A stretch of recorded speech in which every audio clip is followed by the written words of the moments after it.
All right, joining us now from Broncos training camp, which is absolutely awesome. He's a radio host and Broncos Insider for KOA Colorado. He's Benjamin Allbright with us here on Jake and Ben. Benjamin, thanks for a few minutes. How are you? I'm doing pretty well. I apologize for the background noise. Tramping camp is popping off right now, so it is a little loud. Well, it's always fun. You know, we were at Big 12 Media Days a couple of weeks ago. It feels like the football season has officially begun. What's it like when training camp opens in the NFL? Sort of interesting.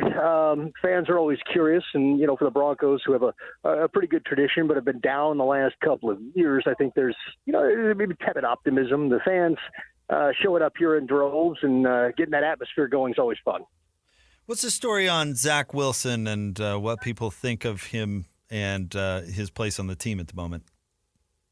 Well, I mean, we're two padded practices in, so it's tough to make, sweeping generalizations. But I would say that he's lagging a little bit behind the other two quarterbacks. Jarrett Stidham, of course, has a year already in this system and is going to be, smoother, more confident in operating it. But the rookie Bo Nix is probably right behind him out of Oregon. They spent the 12th overall pick on him. Wilson, I would say he has the best tools of the three, certainly the strongest arm, the most athleticism. But getting him to be consistent is going to be the trick. If they can find that, get him to be consistent, he might have the highest ceiling of the three. So if Zach Wilson plays this year, is that a really good sign for Denver or a really bad sign for Denver?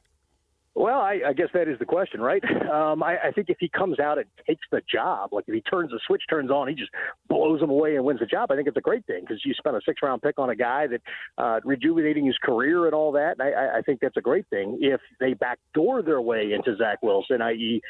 Stim gets hurt or falls apart or Nix, is unable to take the job, then I think that's a bad scenario for the Broncos. So I think it matters the context in which he would get the job. Sean Payton, what's the vibe around him and expectations during this obvious rebuild? I mean, what had happened with Russell Wilson obviously kind of makes Denver go into that, I would assume, I mean, you can certainly correct me, go into that part of the cycle, but what's the expectations around him? Well, I mean, Sean Payton's got a reputation as a winner. I think there are certain people out there that believe that's all due to Drew Brees. There are certain people out there that think that Sean Payton made Drew Brees. There's kind of a bit of a schism when it comes to that. He's an old school coach off the Parcells tree. He's he hates the media, not a big fan. So that makes our job a little bit more interesting. In terms of, the way that he interacts and the limited amount of information, that you have to work a little harder to get.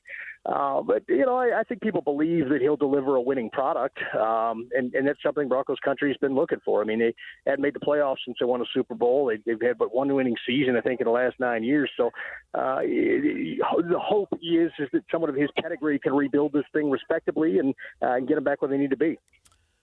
Russell Wilson's absence, is that celebrated in Denver? Is that an exciting development that people are happy about, or does it feel like something that still looms as a mistake that the team made?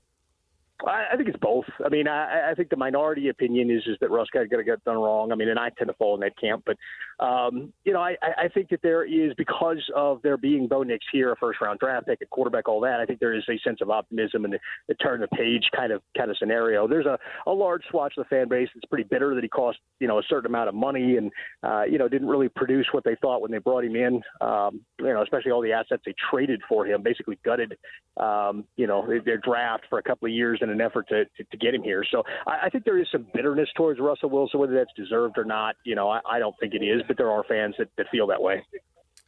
Here in Salt Lake, we obviously cover BYU, and that's why there's some interest in Zach Wilson, but we cover the University of Utah as well, and it seems like half of training camp is a former Ute. Tell us, where do you think Cody Barton fits into to this team?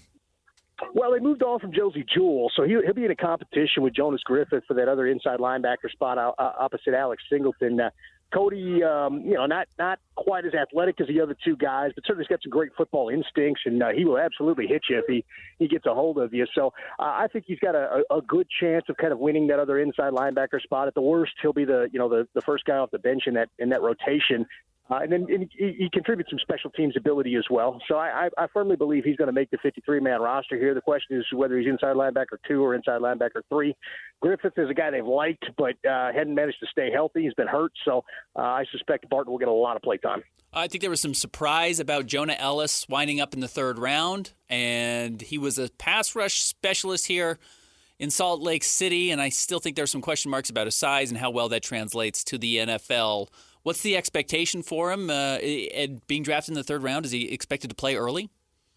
Well, yeah, and he will be a pass rush specialist here as they try to develop into a full-on outside backer, but he'll be a pass rush guy early. A little bit lean in the frame. I think everybody knows about the injuries. Probably would have gone a little higher if it hadn't been for the injuries. There's a lot of connections here. I mean, his father was the chaplain of the Super Bowl winning team, not that long ago, and we kind of joke with how many Ellises there are in the NFL about them being the McCaffreys of defense and all that kind of stuff. Matter of fact, when he came on with us right after he got drafted, I inquired if he had a sister that was a doctor somewhere that was a family disappointment.